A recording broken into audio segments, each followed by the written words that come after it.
this is a Canadian movie. Whereas there's so many movies made by amazing Canadians that you don't realize are Canadian because they. You're saying he doesn't have an H word pass. He put an H word in the title and he doesn't have an H word pass somehow. For hockey, yeah. No, for the hosers. That's not that's the way in Canada them are fighting words. Canadian directors. Denny Villeneuve. Denny what? Denny Villeneuve.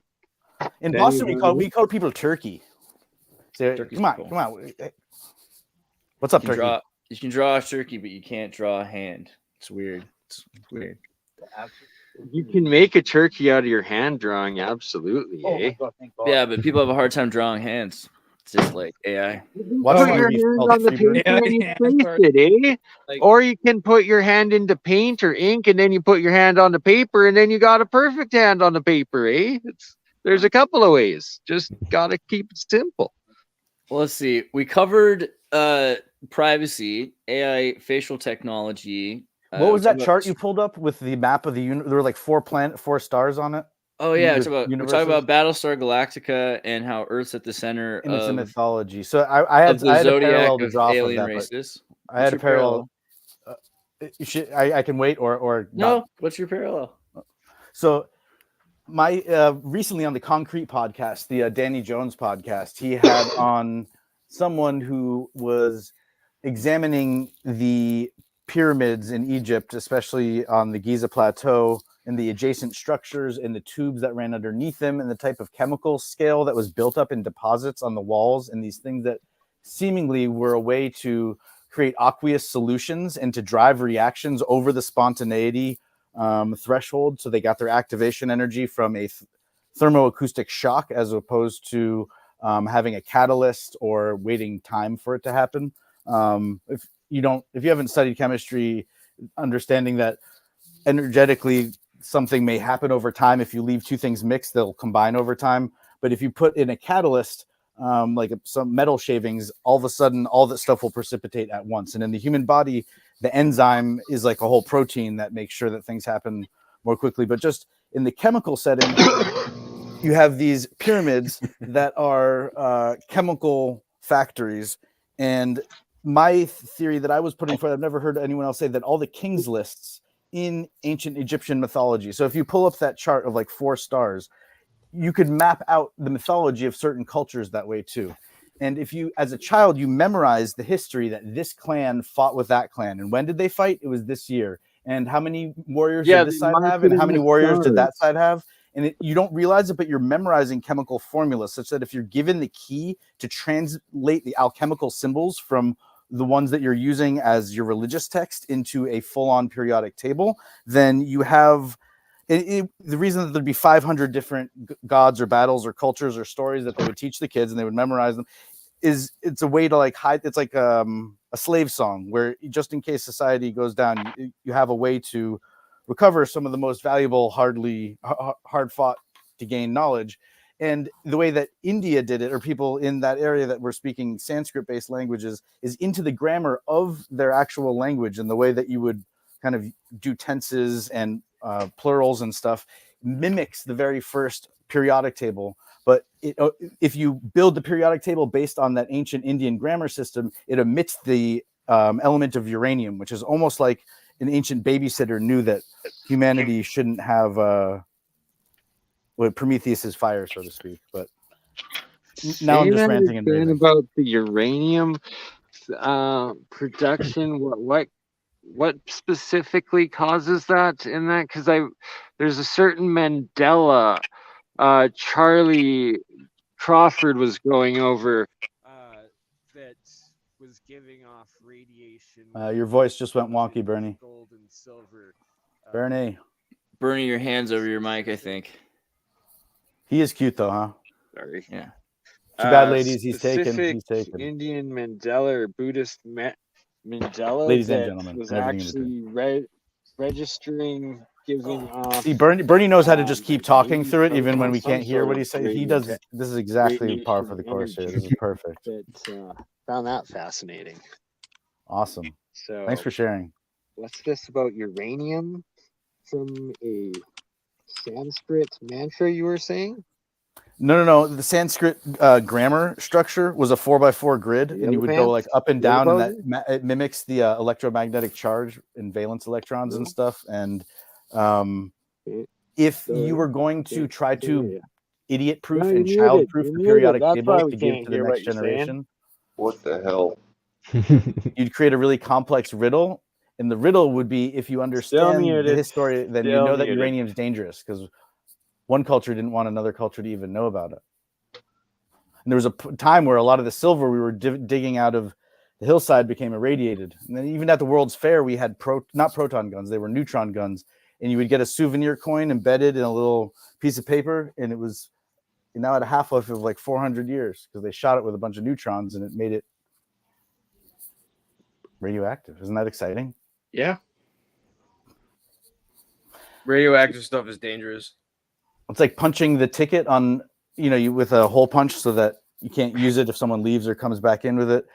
That's one way to get rid of a culture. You just irradiate all of their coins. I feel like that's a good way to limit their lifespan. So does anyone else agree with the profundity of our culture that is built on sports and politics? And politics can devolve into war and protest and humans moving against humans and cultural divides, but it doesn't revolve the old school, we're going to march our guys at your guys with swords. Pay the youth of one people to go kill and fight against the pay of the youth of another people, so that the rich people can profit. It's no thanks. Humanity's trying to get off that treadmill. America's a great experiment. And one thing that we have to identify that's somewhat unique is we don't just have soccer. We don't just have the Olympics. We've got soccer. We've got football. We've got hockey. We've got basketball and the minor leagues of all those sports and collegiate versions of all those sports. And there's all this resource and focus placed on strategy and developing, if we had to apply our skills to warfare, we're, able to think on your feet, take in data rapidly about what you just saw in the film in the first half to adjust for the second half. And but instead of being mustered and marshaled for war all the time, again, it seems hollow, it seems capitalistic, it seems soulless, but it's kind of fun when to just it's called suspending disbelief. It's what you kind of do when you're consuming a movie or a play or reading a book, and instead you're doing it to cheer on your team. And here in Boston in the 80s, it was a little bit different because there was a little bit of pent-up energy. The Red Sox hadn't won in a long time, and wearing a Yankees hat, you might get batteries thrown at you. And nowadays that definitely won't happen. It's we got over it. We won a few times, and one thing it makes me think of is we used to just go to war because we kind of had to, right? We used to go to and be violent because we had to. But with the advent of civilization, we've all kind of come together and decided, hey, we've got this aggression, we've got this, violence in us. Maybe let's pretend. And why does it have to be violence? I mean, as in the arena, in the Coliseum, because we like it. But how is golf? How is tennis violent? How is tennis violent? I feel like it's more boxing and football. It's probably boxing and football is probably more the expression of that. It's competitive. That's the thing. It's competitive. You're beating someone else. I think the video games can. You're not killing someone else, though. Exactly. You're transmuting it into a socially productive thing. Or less physically violent. Less. So even as a vegetarian, I hit you, you hit me. I agree to this. If a bunch of rabbits starve to death because you ate all their lettuce, does that mean you have blood on your hands? No, that means you're starving with the rabbits, or you eat the rabbits, but then you starve after. Ideally, before we get into ethics, make sure we grow it more sustainably. Is that question going to lead to a useful result, or does it matter if we kill the rabbits? It always does matter if we kill the. Does it matter if we kill the bees? The thing is, there's yoga competitions. The idea that sports are violent because you're using coordination and doing something quickly. Violence. I do see the legitimate parallel there. The connection you're drawing is doing something swiftly. But again, before, if you couldn't do those things, you would perish. If you can't step off the boat quickly enough onto the dock, you will drown. Or humans just enjoy doing things they're good at. Whether or not it's actually what it evolved for is irrelevant. Like the Olympics is probably not violent. That's the best part about being human is we're just full of all this Except for useless stuff that we boxing and evolved these skills for. MMA. That what is our purpose? You know, Honestly, it's the same Hockey, thing I that we guess, a find little in bit. business in competition. Rick and Morty, spreading But butter. the whole Yes, little world, robot. Your job is to pass. the whole, at least galaxy, if not universe, is essentially violent in half of its way and self-consuming itself to bring new Yeah, life, right? Like I think it's fascinating. A lot of what we've built is reality. trying to do it in a way where we're actually not killing each other directly. We're like, hey, let's I be a mean, little more peaceful about this. we'll start using We're all robots to eating have each other. proxy wars, but I think that it's really That's important to killing in understand we have general certain each ways other. to vent today. Like, in other words, we have video games and ways of kind of venting. Oh, I have this urge to be in the military or to use weapons or whatever. Video games can be a great place to escape An to, where outlet. you're not actually getting involved in harming yourself or others. But it is interesting Is that how building up we're the reflex, or is it an outlet No, for I it? And think that's an important Frank's question to got a ask. point It with can that, function both. as though. It both. can be programming and training to be the ultimate Yeah, Because assassin. You can comedians use drugs to oftentimes, mess with your memory. You can MK Ultra yourself and become an MK Ultra assassin with the use of video games. But you can also take something like being a veteran and wanting to go back to that space, some urge in you. you believe Besides that's all true. the You think is that a willing? Yeah, let out your Video game pent up can't train you to rage do or anything. anger into it at the moment, sort of thing. Like instead of actually physically going out and like shooting a bird, you go in and you hunt in big game hunter. No. It's next Or, level stuff now where wherever you point your gun right before you pull the trigger, someone's face that you know keeps showing up and it happens for like a half a frame and it keeps morphing and messing with your mind. And that's the type of stuff that that sounds like I some believe that I MK would be Ultra immune to having a computer secretly send me signals that I'm supposed to harm another subliminal individual. programming. But I but could the see how other Columbine people would kids be weren't. susceptible That's to it. like anti-Clockwork Orange.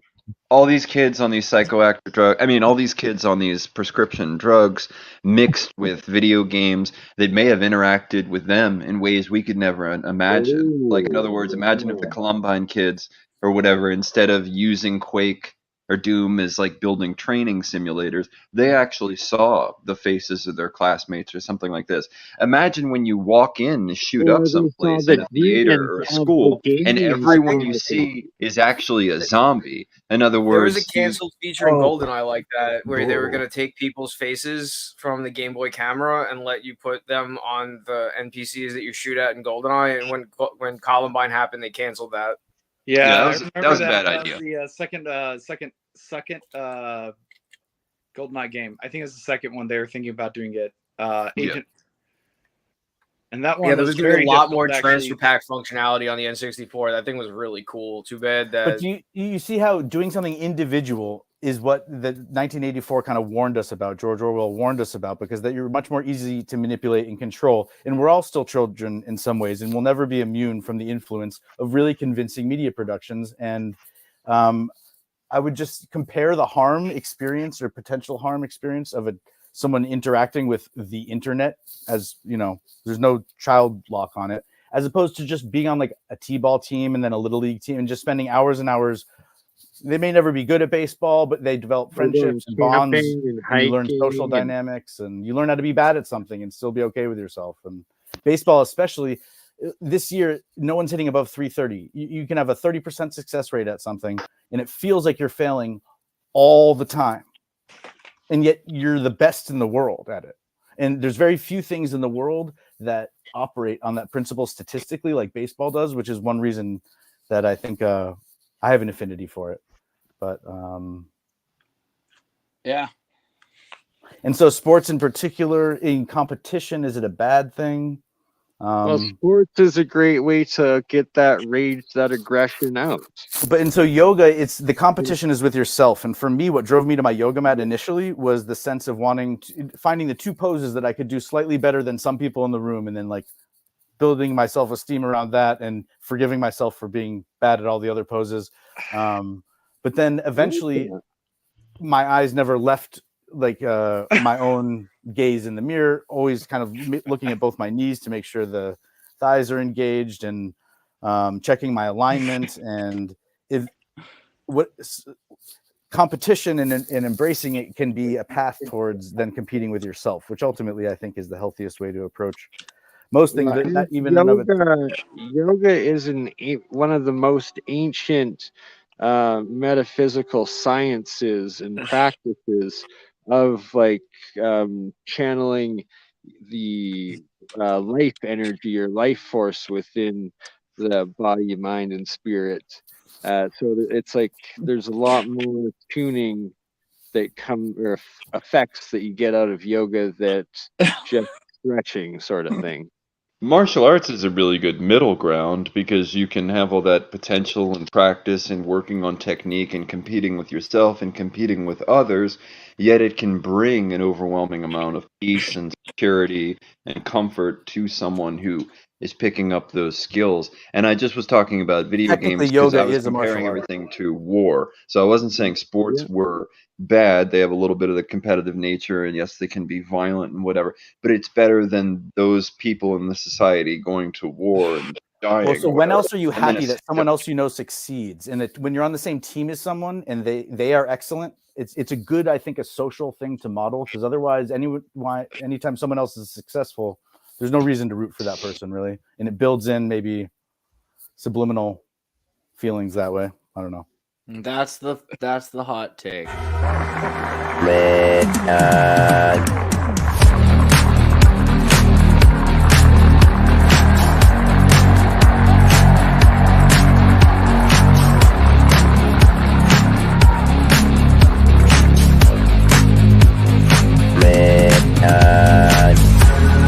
The world is very different now. For man holds in his mortal hand the power to abolish all forms of human poverty and all forms of human life.